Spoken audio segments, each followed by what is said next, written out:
Bonjour et bienvenue sur ce nouveau tutoriel. Aujourd'hui, nous allons faire une expédition de marchandises en utilisant donc un scanner code barre.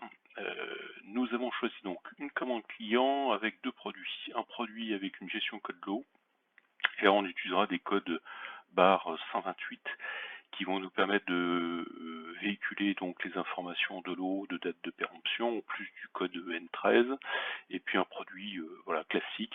Tous les deux, donc si on va sur l'onglet du produit code barre, renferme donc un EN13. Hein. Donc on y va, on procède à l'expédition. Nouvelle expédition sur mon Stocka, c'est parti.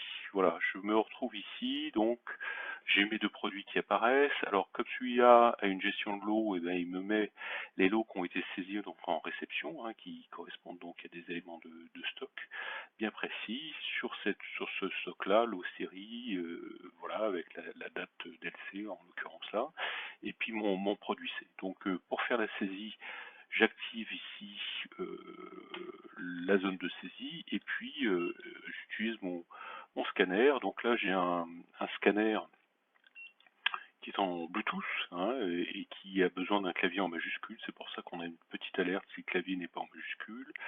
Et puis donc j'ai une zone ici de log, hein, un petit journal qui s'affiche.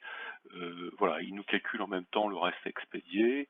Il vient remplir donc cette zone-là. Je le refais encore une fois, voilà, on le voit bien, ça passe un petit peu en vert, ça nous informe de la zone qui est en train d'être saisie.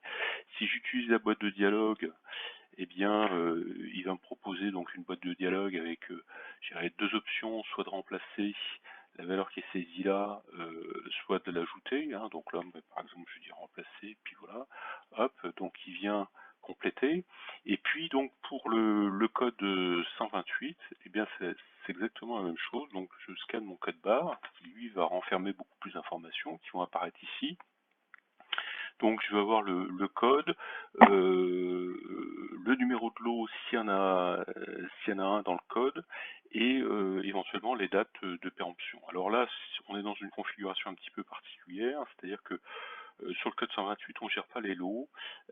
Par contre, il va déterminer le lot en fonction du produit et de la date de péremption. Voilà, hein, donc ça c'est un réglage possible.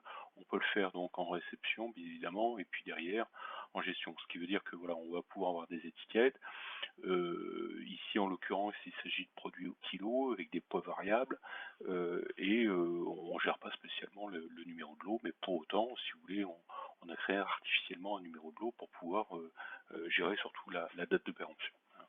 Donc voilà, j'y vais, je scanne, j'ai un reste expédié qui se décrémente là au fur et à mesure, et voilà, je saisis. Alors là, bon, moi je scanne la même étiquette, hein, mais évidemment, s'il trouve un autre numéro de lot, celui-ci par exemple, il viendrait incrémenter la bonne valeur. Hein. Voilà, je vais juste aller pousser jusqu'à la quantité maximum pour, voilà, tout à fait. Donc ici, on dépasse la quantité. Il s'agit de poids variables ici, hein, c'est-à-dire que les articles peuvent faire des poids différents. Donc on n'est jamais sûr de tomber juste. Hein, ça c'est propre à cette gestion d'articles-là. Pour autant, si vous voulez, on a configuré le module pour qu'il ne nous bloque pas lors de la validation. Hein, c'est-à-dire qu'il va accepter d'avoir un petit peu plus ou un petit peu moins sur les quantités qui sont là. Hein, donc ça c'est un réglage à faire quand on fait ce type d'opération avec des poids variables. Voilà, donc une fois qu'on a fait notre saisie, bah, tout simplement on va enregistrer.